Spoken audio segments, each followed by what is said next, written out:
दोस्तों बीबी फातिमा कोई और नहीं बल्कि अल्लाह ताला के महबूब नबी हुजूर सल्लल्लाहु अलैहि वसल्लम की बेटी थी। इनकी माँ का नाम हजरत खदीजा था जो हुजूर सल्लल्लाहु अलैहि वसल्लम की पहली बीवी थी। बीवी फातिमा को जन्नत की औरतों का सरदार कहा जाता है और ये सबसे पहली औरत होंगी जो जन्नत में अपने कदम रखेंगी। दोस्तों बीबी फातिमा के पर्दे के किस्से आपको क्या ही बताऊं। गैर महराम यानी गैर मर्दों से इनके पर्दे का आलम ये था कि उन्हें किसी ने एक झलक देखा तक नहीं था। बीबी फातिमा का निकाह हुजूर सल्लल्लाहु अलैहि वसल्लम के चाचा जात बेटे हजरत अली रजी अल्लाह ताला अन्हु से हुआ था। दोस्तों हर दिन की तरह एक और दिन आया जिस दिन सुबह सुबह फजर के वक्त हजरत फातिमा रोते हुए चक्की पीसने की तैयारी में लग गए। एक तरफ कपड़े धोने को रख दिए और एक तरफ पानी खोलने को रख दिया। इतने में हजरत अली घर में आ पहुंचे। उन्होंने घर की अजीबोगरीब हालत देखी। उन्होंने देखा कि सुबह के वक्त फातिमा रो रही हैं, आंखों से आंसू जारी हैं और हजरत अली देखते हैं एक तरफ चक्की पीसने लगी हुई है, दूसरी तरफ पानी उबल रहा है और कपड़े धोने रखे हुए हैं। इतना देखकर हजरत अली हैरानी में पड़ जाते हैं क्योंकि आज तक उन्होंने ऐसा नहीं देखा कि फातिमा रो रही हो और काम कर रही हो। हजरत अली घबरा कर अपनी बीवी फातिमा से पूछते हैं कि क्या मामला है कि तुम रो रही हो और सारी चीजें तैयार कर रही हो। इन सवालों पर हजरत फातिमा बिल्कुल खामोश रहती है, कोई भी जवाब नहीं देती। हजरत अली जैसे जैसे सवाल करते जाते वैसे वैसे बीवी फातिमा का रोना बढ़ता जाता। हजरत अली आखिर में मजबूर होकर उन्हें खुदा का वास्ता दे बैठते हैं और कहते हैं कि बताओ आखिर बात क्या है। इस पर हजरत फातिमा कहती हैं रात में मैंने एक ख्वाब देखा और उस ख्वाब में मैंने सरकारे दो आलम अपने बाबा हुजूर मोहम्मद सल्लल्लाहु अलैहि वसल्लम को देखा। मैंने देखा कि वो किसी चीज को तलाश कर रहे हैं। फातिमा ने कहा कि मैंने उनसे पूछा कि ए मेरे अब्बा जान आप कौन सी चीज तलाश कर रहे हैं, आप क्या ढूंढ रहे हैं। तो मेरे अब्बा जान ने कहा कि बेटी मैं तुझे ही तलाश कर रहा हूँ, मैं तुझे ही ढूंढ रहा हूँ। रिवायत में है कि हजरत फातिमा ये ख्वाब बताती हैं और उसके बाद बड़े ही तकलीफ से अपने शौहर अली से कहती हैं कि अली आज ये मेरा आखिरी दिन है। मेरे नबी मेरे वालिद ने मुझे बता दिया बस अब कुछ ही देर में मैं अपने रब को प्यारी होने वाली हूँ। ये सुनना ही था कि हजरत अली भी फूट फूट कर रोने लगे। हजरत अली फातिमा से रोते हुए पूछते हैं कि ए फातिमा अभी तेरे वालिद सरकारे दो आलम को दुनिया से पर्दा फरमाए 6 महीने भी नहीं गुजरे और अभी उनका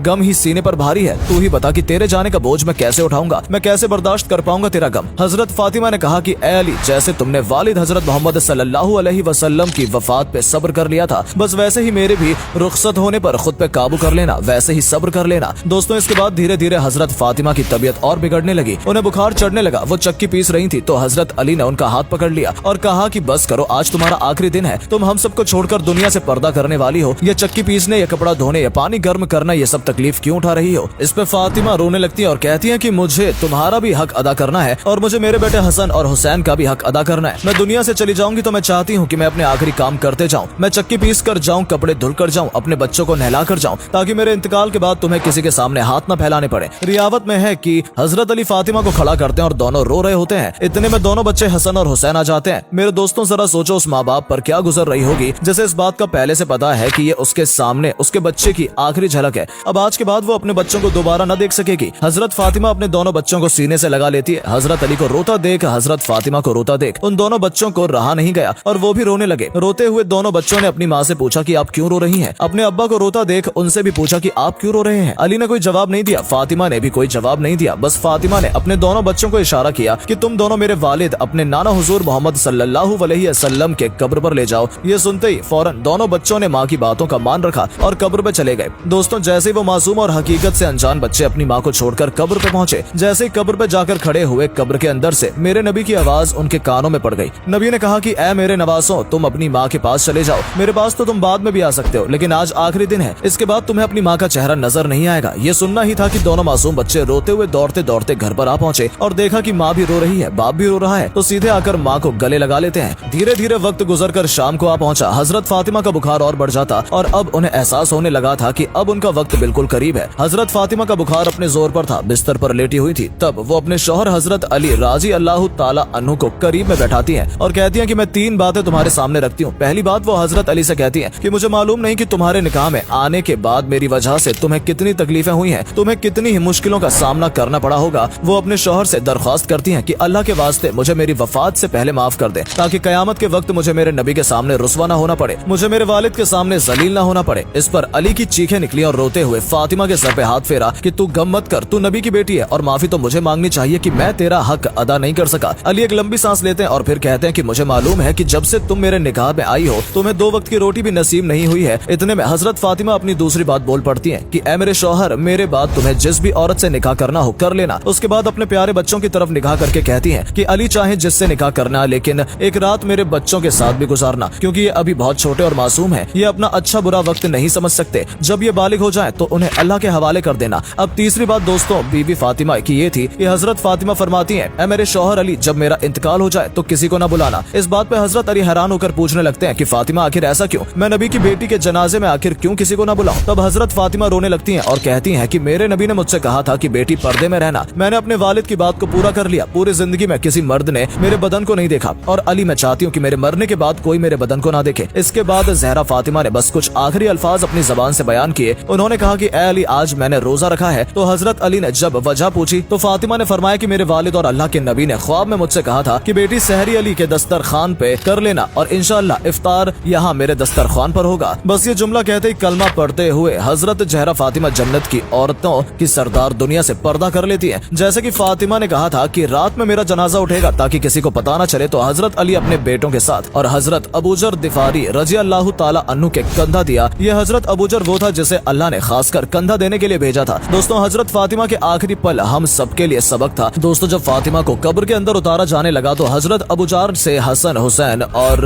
अली की तलब देखी नहीं गई और वो कब्र से बोल बैठे कि ए कब्र, तुझे पता है तेरे अंदर कौन जा रहा है? रसूलुल्लाह की बेटी, अली की बीवी और हसनैन की माँ। तो दोस्तों, कब्र से जो आवाज आई वो आपके होश उड़ा देगी। दोस्तों, कब्र ने कहा कि ए अबूजर, मुझे रिश्ते खानदान मत बता, मुझे ये बता कि किसके पास कितना नेक अमल है और किसके पास कितने बुरे अमल हैं। दोस्तों, अल्लाह की कसम, ये जुमला फातिमा जहरा के लिए नहीं बल्कि हमें समझाने के लिए था ताकि हम अल्लाह की तरफ मुड़ जाएं और खौफ खाएं मौत से, नेक अमल की तरफ भागें। आज की लड़कियों से पर्दे का बोलो तो कहती हैं कि नियत अच्छी होनी चाहिए। जहाँ तक मुझे लगता है आज की किसी बहन, किसी औरत की नियत हजरत फातिमा जहरा से साफ नहीं होगी, पर पर्दे का हक उन्हें भी था। तो आपसे गुजारिश है, आप सब अल्लाह की इबादत में वक्त दें, बेशक दुनिया के लिए जिए पर इस्लाम को समझें, नमाज कायम करें ताकि आखिरत में आने वाले आवाज से महफूज रह सकें।